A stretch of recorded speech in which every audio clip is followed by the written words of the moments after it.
Assalamualaikum warahmatullahi wabarakatuh. Waalaikumsalam warahmatullahi wabarakatuh. Kami dari kelompok 9 akan mempresentasikan hasil kerja kelompok kami mengenai materi pembagian hadis berdasarkan orang yang disandarkan Allah Subhanahu wa taala.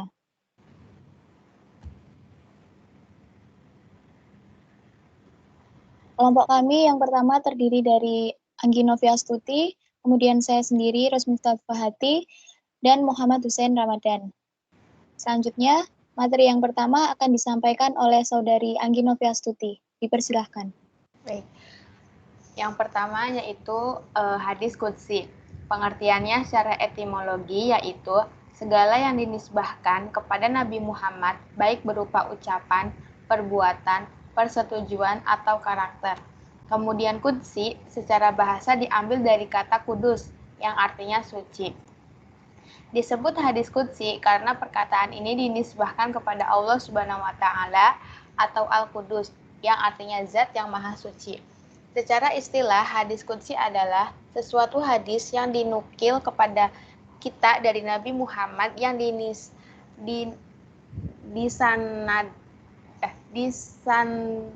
disanadkan secara langsung atau dengan perantaraan malaikat Jibril. Jumlah hadis qudsi dibandingkan dengan jumlah hadis-hadis Nabi, maka hadis qudsi bisa dibilang tidak banyak. Jumlahnya ada 4.444. Tetapi tidak banyak yang mengetahui. Umumnya kurang lebih 200 hadis yang diketahui secara umum.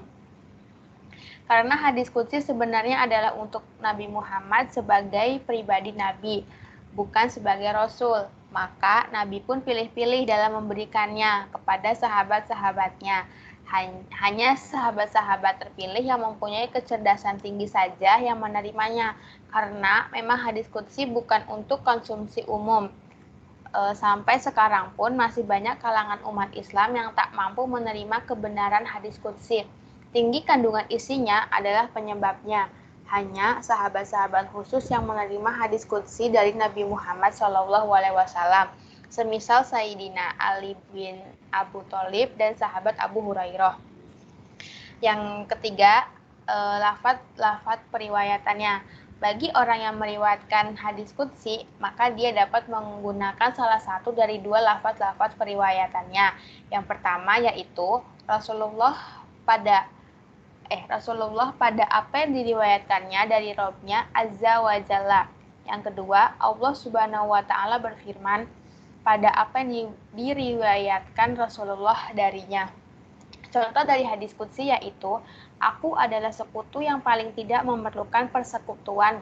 Barang siapa melakukan suatu amalan, kemudian dia mempersekutukan diriku dengan yang lain, maka aku akan meninggalkannya dan meninggalkan sekutunya.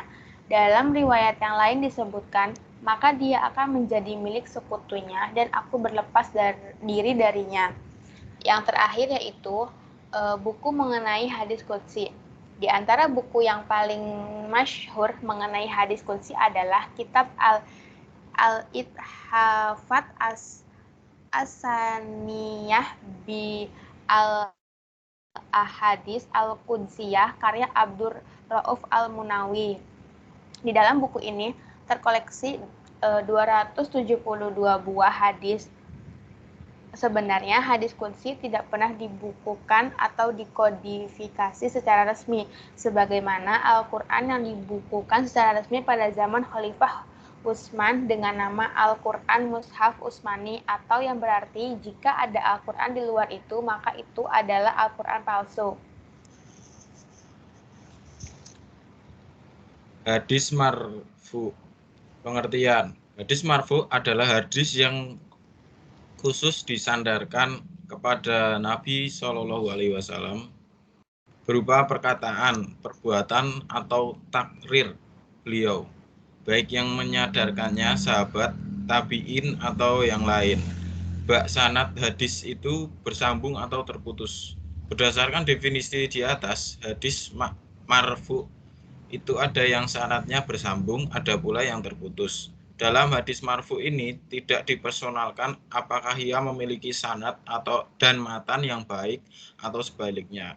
Bila sanadnya bersambung, maka dapat disifati hadis sahih atau hadis hasan berdasarkan derajat kehabitan dan keadilan perawi. Bila sanadnya terputus, hadis tersebut disifati dengan hadis dhaif mengikuti macam-macam putusnya perawi. Macam-macam hadis makruf. Makruf qauli hakiki ialah apa yang disadarkan oleh sahabat kepada Nabi tentang sabdan. 2. Marfu qauli hukmi ialah hadis marfu yang tidak tegas penyadaran sahabat terhadap sabda Nabi. 3.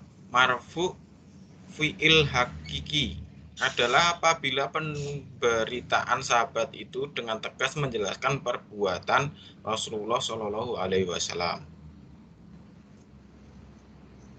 4. Marfu fi'li hakiki, perbuatan sahabat yang dilakukan Rasulullah atau di waktu Rasulullah masih hidup. 5. Marfu hakririyah hukmi, apabila penderitaan sahabat diikuti dengan kalimat-kalimat sunnatu Abu Qasim, sunnatu nabiyina, atau mikas sunnati.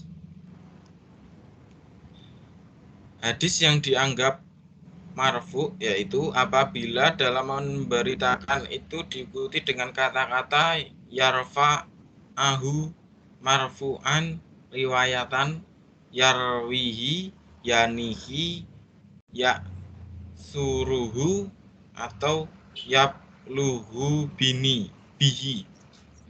Tafsir sahabat yang berhubungan dengan asbabun nuzul dan sesuatu yang bersumber dari sahabat yang semata-mata hasil pendapat istijad beliau sendiri. Kehujahan hadis marfu. Hadis marfu yang sahih dan hasan dapat dijadikan hujah, sedangkan hadis marfu yang dhaif dijadikan hujah untuk menerangkan fadhilil amal.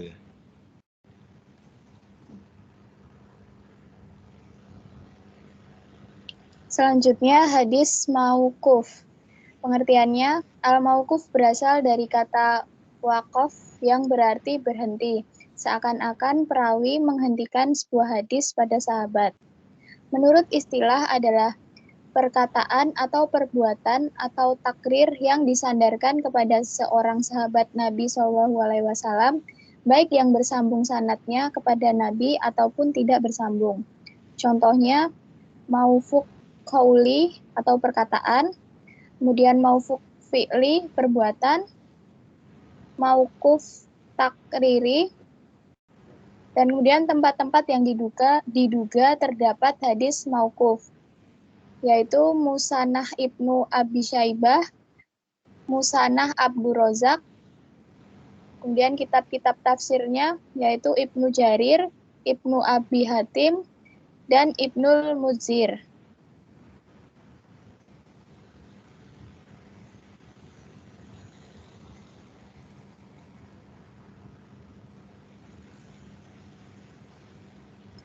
Kemudian yang keempat, hadis maktu. Pengertiannya, al-maktu berasal dari kata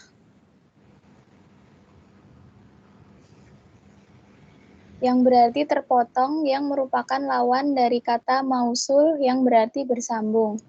Hadis maktu tidak sama dengan munqati karena maktu adalah sifat dari matan, yaitu berupa perkataan tabi'in atau tabi'at tabi'in, sementara munqati adalah sifat dari sanad, yaitu terjadinya keterputusan sanad. Contoh hadis maktu yang pertama, maktu qauli perkataan, maktu fi'li perbuatan, dan maktu takriri. Kitab-kitab yang mengandung maufuq dan maktu. Yang pertama, Musanah Ibnu Abi Syaibah, yang kedua Musanah Abdur Razak, dan yang terakhir kitab-kitab tafsir seperti karya Ibnu Jarir, Ibnu Abi Hatim, dan Ibnu Munzir. Sekian dari kami, terima kasih, kurang lebihnya mohon maaf. Wassalamualaikum warahmatullahi wabarakatuh. Waalaikumsalam warahmatullahi wabarakatuh.